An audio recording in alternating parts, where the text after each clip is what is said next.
too many people build businesses on a great idea that they got in their head, but actually, to customers or the end user, it's not a great idea.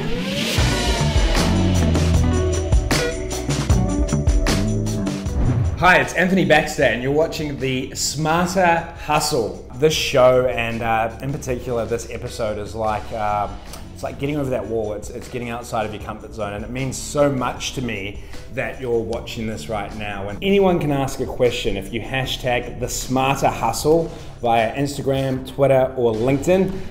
Tony, myself, and the Firefly team are going to be looking at those questions and randomly choosing a series of questions to talk about today and on each episode. I'm not going to pre-read them, so I'm not going to have any prep. There's not going to be any of that bullshit where I come with preloaded answers. It's going to be straight from the hip. Holly Bennett from LinkedIn asks, how do you handle people who want your IP for free? Holly, you know the answer to this question, and I talked to you on LinkedIn about this. In today's day and age, if we have an old school mentality, an old school sales mentality, I think that is where it predicates from, is, really when we hold everything to our chest and we don't share anything with us, and until someone starts paying us dollars, we start to give them value. In today's day and age, that doesn't work. And the best way to build trust and credibility extremely fast is by adding value.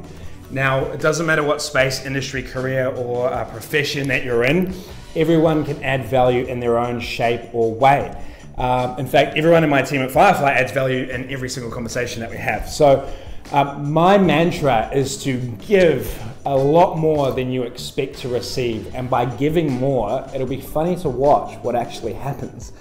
If you saw my last LinkedIn post where we're giving a free digital marketing strategy book, which has 5 years of thinking, I've had people say, you're freaking crazy, what the fuck are you thinking? Like, you can't put all your IP and your methodology and framework in that book. And I disagreed, and by organic reach, we had over 100,000 people see that post, over 600 people wanting to download that book, and I've already had 10 meetings booked, and that wasn't even the purpose. Awesome, so good. Can we call me T-Dog? Yeah. T-Dog. Mr. T-Dog. All right, I love it. T-Dog. How do I create content for social media when I feel like I have nothing to talk about? Oh, love it, love it, love it, love it. I was in the exact same mindset, and as I just shared earlier, I've wanted to share a lot of stuff with you guys, but there's been this like self-limiting beliefs or probably a lack of confidence. At the end of the day, and just like what we're doing right now, we are documenting and sharing from the heart and sharing ideas and value around what we do. So I've been in digital marketing for 7 years. I'm not going to pretend to be an expert or be at the same level of some of these guys out there that you're watching. However, I can add a shitload of value in the areas that I'm confident in.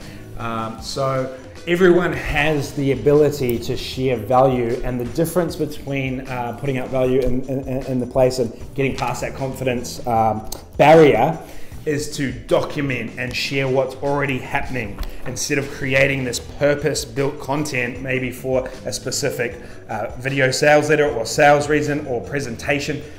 Creating something doesn't work. I think if you just think about all the questions that your customers ask you on a day-to-day basis, or any of the challenges that come up and how you're feeling, answer those. Esther from Facebook asks, where do you get all of your motivation from? And when something isn't going so well, how do you stay motivated? Number one, motivation, it's internal. So whenever we use external force to motivate ourselves, for example, we may have a boss, manager, parent, or someone, crack the whip and try and exert their energy onto you. That's all very temporary. It's not a long-term driver. But when you align what you love doing and you're completely passionate and you're on a mission to change the world, or not even just change the world, just do something that you freaking love, and you go all in on it, trust me, the motivation comes. It doesn't need to be external, it's an internal thing. And I'm a big believer of not having a work-life balance, but having a work-life integration. So creating a life around what you love and just driving forward. And if you're having fun, you will push through those challenging times that you mentioned. You know, if it's hard, if it's challenging, how do you keep pushing through? Well, you know, I can tell you there's been times over the last 5 years where all odds were stacked against us and against me. And if we didn't love what we were doing, or we weren't passionate about our cause, any sane person would have given up. So, you know, too many people are building their life around chasing freaking money, or trying to appease people, or they don't even know what they want to do, and that's okay as well. So take the time to figure out what lights you up, and then go all in on that. When I started Firefly, I was working like 80 hours a week because I was selling bloody 2 Degrees mobile phone plans. 2 Degrees, good plug there. And it was commission only, you know. It was like sell the phones during the day, work on my business at night. It's called a side hustle, you know. I get it, we've got bills to pay.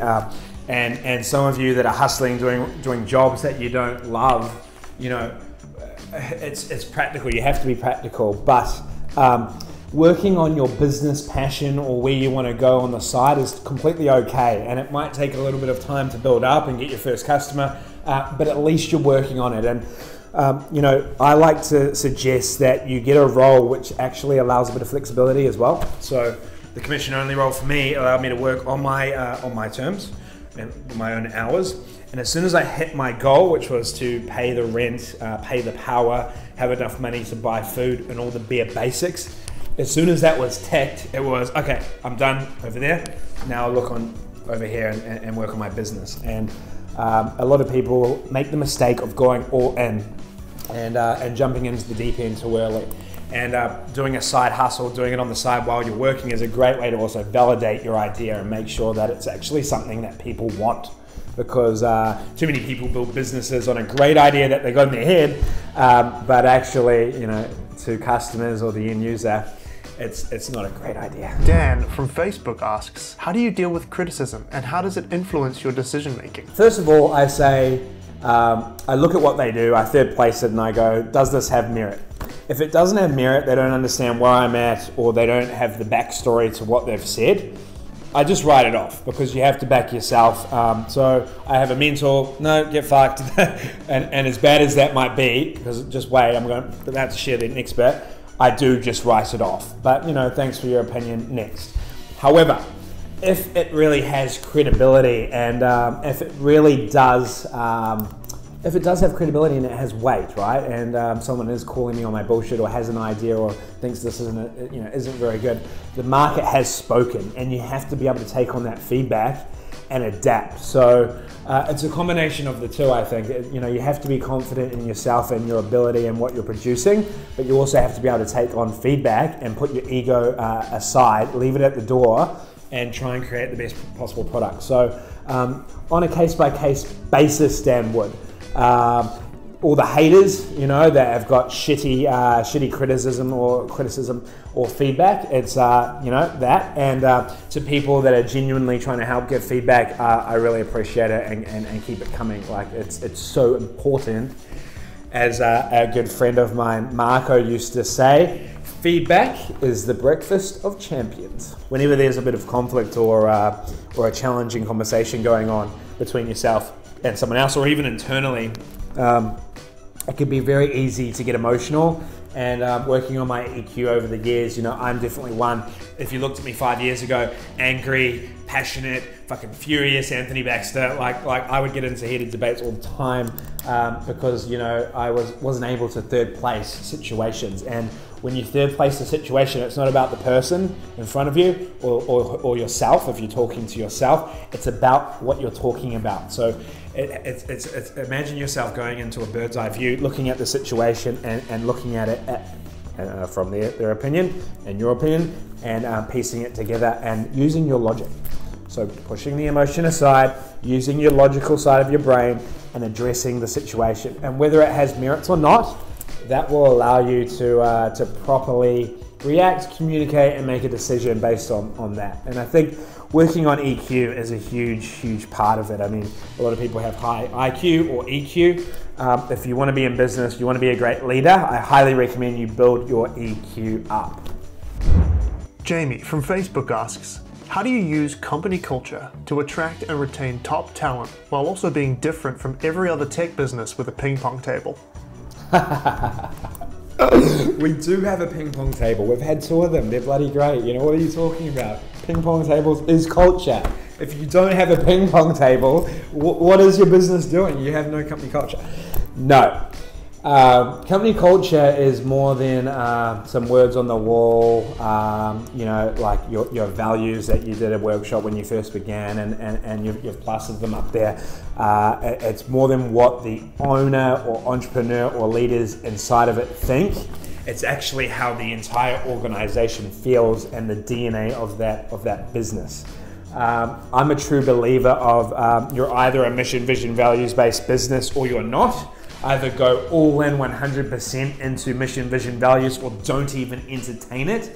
And that is the framework of creating a good culture. Your values give you your non-negotiables, exactly, you know, what is the DNA of your business and how people should hold themselves, and also how you're going to recruit and how you're going to fire and the decisions that you make every single day. It gives you a framework, and it's built around what you believe in.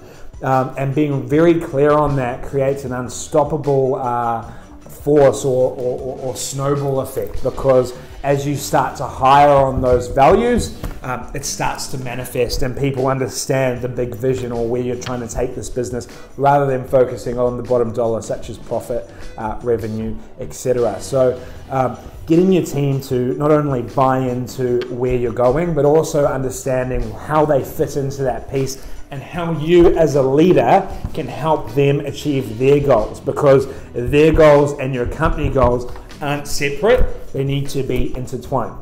When you do those things, I truly believe that not only will you attract the right type of talent, but you'll also hire the right type of talent, because you'll have a clear plan. And you'll also fire the right type of talent, and unfortunately you have to do that as well, and if you don't, you know, it will spread very fast. It's like cancer, so you have to be able to make those hard decisions, and that's my 2 cents. If you do those things, you'll create an unstoppable culture, but it comes down to respect and understanding who you are.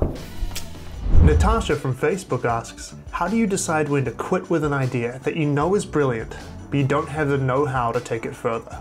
So the first piece of that, how do you know when to quit? The question that you're asking yourself is framed negatively in the first place. So it sounds to me that you've already decided to quit, or you're very close to. So I would look at the language, I would look at what you're trying to achieve, and start to look at an internal mindset. Instead of thinking, how do I know when to quit? Ask yourself the question, how do I know how long to persevere for, or move forward, or achieve that goal before I go, maybe this product isn't the right product fit for market. So there is a piece here where you need to be true with yourself as well, and you need to actually look at your product and look at the business and actually ask for customer feedback. Too many people start a business because they've got this great idea, without any customer validation, without testing the market, without getting feedback from their friends, their family, their co-workers, their colleagues, etc. And they wonder why it doesn't succeed. So I think the best way to do it is to reverse engineer what problem that you're solving, actually get feedback, and that may give you some useful information to actually perfect or improve your product. The good piece is you obviously know it's a great product, so it's obviously something that you're passionate about, which is a great sign. So I would really recommend looking at the customer side, looking to see if you can perfect it, and get the mindset right as well. You know, let's not talk about quitting, let's talk about winning. Look, we're going to be doing a lot of these shows every single week. There are going to be different frameworks. You know, weekly we're going to be doing Q&A, and other weeks we're going to be interviewing some of the top talent in entrepreneurship, top CEOs, top artists, rappers, just people that have a lot of value to give you guys. And I just want to personally thank you so much for watching the first episode of the Smarter Hustle. As I said, it means the world to me.